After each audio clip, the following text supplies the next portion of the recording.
Hey everybody, how's it going?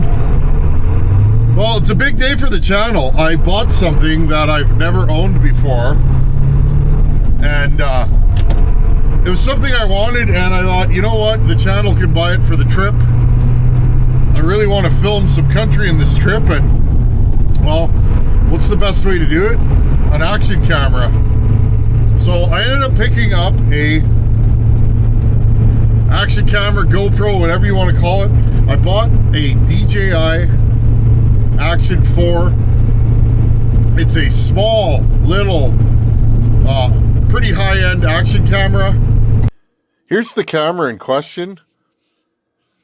Everything in this video was shot, except for this one, of course, with this DJI Action 4.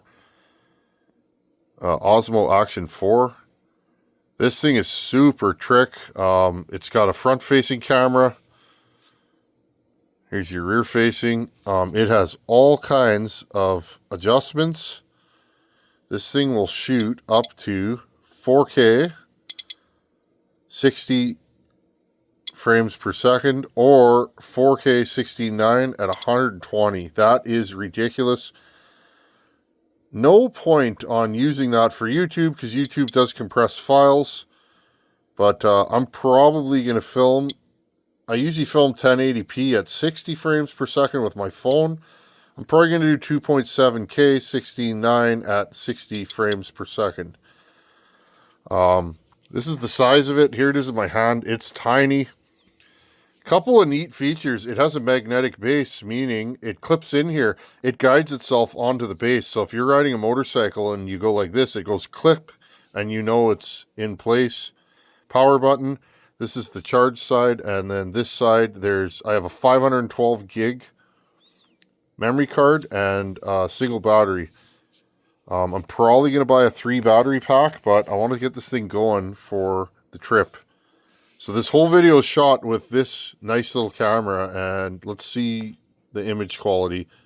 I went online and watched some YouTube videos, and it gets rave reviews for moto vlogging. I want to take some bike rides and show you guys some of the scenery around here. You guys get the impression that it's just flat, and it is here where I live, but it's not flat everywhere in this province. So anyhow, I'm just firing this thing up before the trip, and I can wirelessly control it with the DJI app on my phone, which is excellent. One thing I really like about this is I can control this wirelessly from my phone. I don't know if that's a thing, but that's definitely a thing with this machine right here. It works really well. That way I can set it up externally while we're driving, and I can turn the camera on and off. I can see the field of view and just see what we're filming. I'm going to try mounting it outside. I'm sure this thing's going to need an external microphone, but we'll cross that bridge when we get to it. So I have it on ultra wide field of view and the rock steady option. I watched reviews and everybody raves about this thing for riding a motorcycle. So anyhow, friends, I'm really excited to get the Buckinstock. We are fully loaded up. I'll go outside and show you guys what's going on. And right now I'm just ripping down some back roads and trying this thing out. Be running this thing at Buckinstock. Be nice to just let it go, and I can turn it on and off without actually having to touch it, because I can use it from my phone. So kind of neat. I've never had an action camera. 5-6 years I've had my channel, and I keep thinking of buying one, but they weren't quite, they were either too expensive or they just weren't quite at the level that I wanted. I wanted high-end video.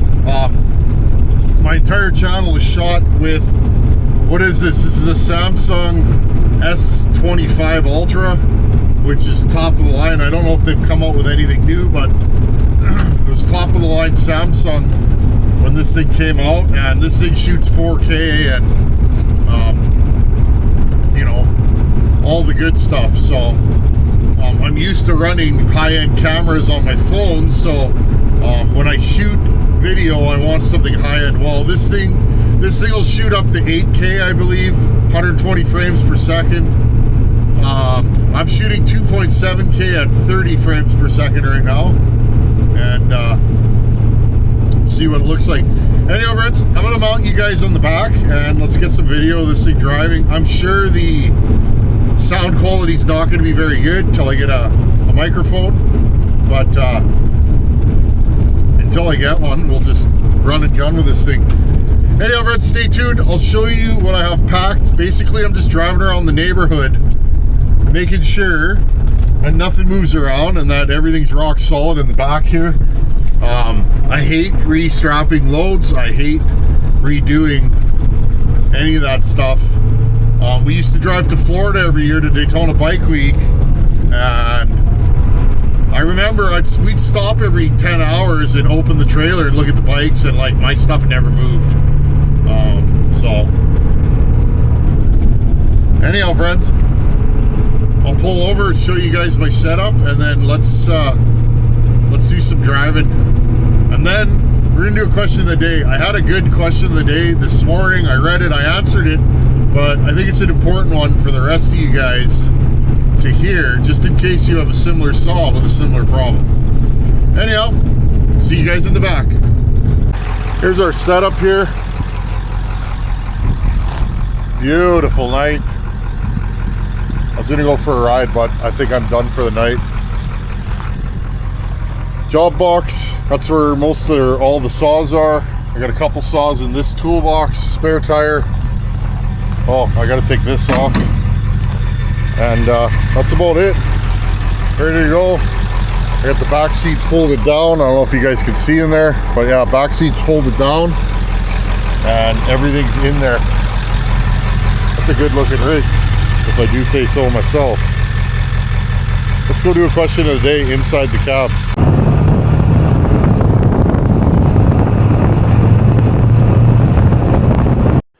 Hey friends, I'm going to turn the volume down. As you can hear there, I definitely need to rig up an external mic, but we'll just play some music and just check out the video quality. Image stabilization on this camera is second to none, and so far I'm really impressed.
Okay, let's try it front facing.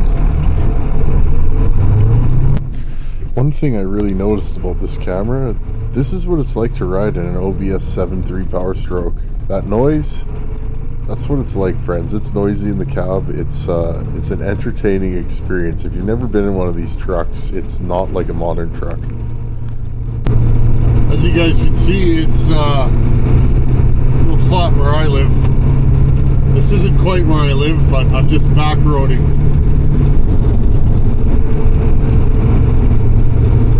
Well, I like my setup. Nothing seems to be moving. Everything's rock solid in there. And I got my hula hoop girl riding shotgun. The only thing I need for this is a microphone.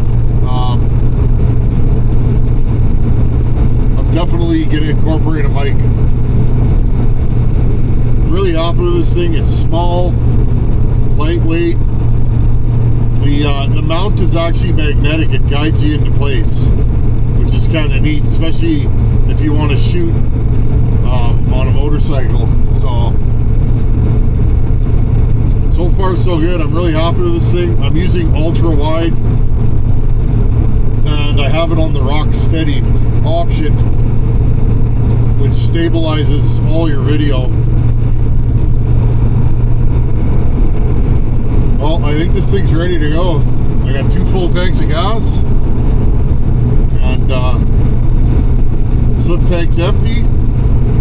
Basically, friends, I set this up. I assume that they're going to search me at the border, and they're more than welcome to. It's within their rights, and so I'm just going to make sure that everything is accessible.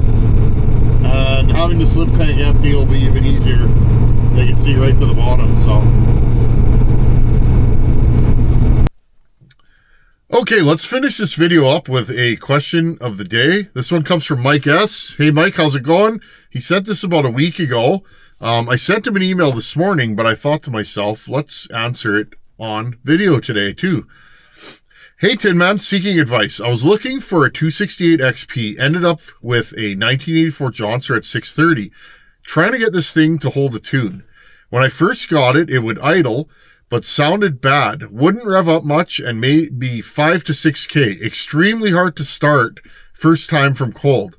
Pulled the carb apart, found the pump side of the carb put together wrong. The flapper was above the gasket. Put in a carb kit, thought it would be fixed. Then it would idle, but whenever I gave it throttle, it would die when I let off and not start without the choke, even though it was hot. Found an air leak at the throttle shaft. Went through a couple of carbs, swapping shafts, etc. Finally found a new old stock Tillotson from a 670. Runs now, starts every time, but idle is always changing as well as free speed. The idle screw is crazy sensitive. It goes from lean to rich with barely any turns. I'm surprised. It holds pressure and vacuum. Piston and cylinder look great. I haven't ported it. Here's my thoughts. Something in the carb is dried up from sitting in the box all those years. Maybe a tank vent problem? Carb too big. What would you check as compared to me? You are the wise man. Yeah, I just play one on YouTube, bud. Sounds like you were also a wise man. You know what's going on. Really love the saw. It's perfect size for me with a 24. Cuts pretty fast for stalker. I'd like to port it. Okay, Mike. Sorry, I was going to say Mark there. Mike, there's a lot to unpack there. Let's start with, well, first thing, the carburetor you put on. A 670 has a 90 on the top, on the pump side. It has a 90 and a external impulse line. That impulse line goes to an impulse nipple in the cylinder.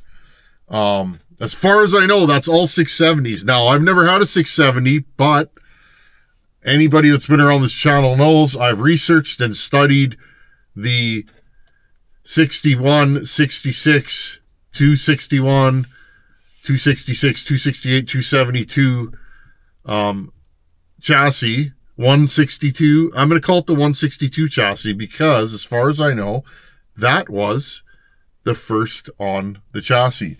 I've studied that a lot. Also the 625. Let's not forget about that. All those saws are the same, except for the 625 and the 670 both have an intake boot. You said you have a 630. A 630, an early one, will have a 266, early 266 intake, and that will be fed from an impulse hole that comes through the intake side on the cylinder. So my question is, Mike, how did you feed the impulse? Did you just change the top cover? Or am I missing something here? Because if you put a 670 carb on anything but a 670 or a 625, you won't have an impulse nipple to hook up to. So my question is, if you just swap the top cover, well, the answer is you don't have impulse. That's why the saw's all over the place, because impulse is your fuel pump. So, and believe me, I've had saws run with no impulse line on, or no impulse circuit. It's either plugged or whatever. I've had saws that run. They don't run well, but they will start idle and tune erratically. So that'd be the first place I go. Second thing, tank vent. Well, if you think it's a tank vent, run the saw on its side, crack the cap. If the saw runs fine, well, you probably got a tank vent issue. Third, you said it passes vacuum pressure test. Does it pass it warm? That's hard to do, I know. A lot of those old saws that have been sitting, they run great when they're cold. The minute you heat those seals up, well, guess what? You end up with an air leak. I'd be worried about crank seals and the little O-ring that goes around the oil pump on that saw. I've showed them a million times. Mike, if you go to the 2101 XP video of me assembling the bottom end, the first assembly video of that saw, I go into detail about the seal that goes around the oil pump. Those leak all the time. So it could be that. Also, how are you vacuum pressure testing? If you're taking the intake off, you might have an intake leak. Those intakes are notorious for being cracked, and they're also notorious for leaking at the gaskets. So could be any of those. The carb is not too big. That saw will handily run that carburetor. 268s, the last ones that they made, had the same carb as a 272, a big one. So I don't think it's going to be that. Fuel line, filter, check all that stuff. It could be any one of those things. That's why when I buy an old saw, I always go over it. Okay, Mike, I hope that helps you out. Hit me up again if you have any issues. And for the rest of you, stay tuned. I will be hitting you guys up from the road. The next time you see me, I'll be in America. And we're going to be going North Dakota, Minnesota, and then to, I think I'm going to hit Davenport, Iowa, friends. I've never been to Iowa, and I'm trying to avoid the big cities. This truck is not meant for big city freeways, and neither am I. I'm just a country boy from a small town in rural Manitoba, so I'd like to keep it that way. Anyhow, friends, thanks for watching. Take her easy, and I'll see you guys in a couple days from Buckinstock. Later.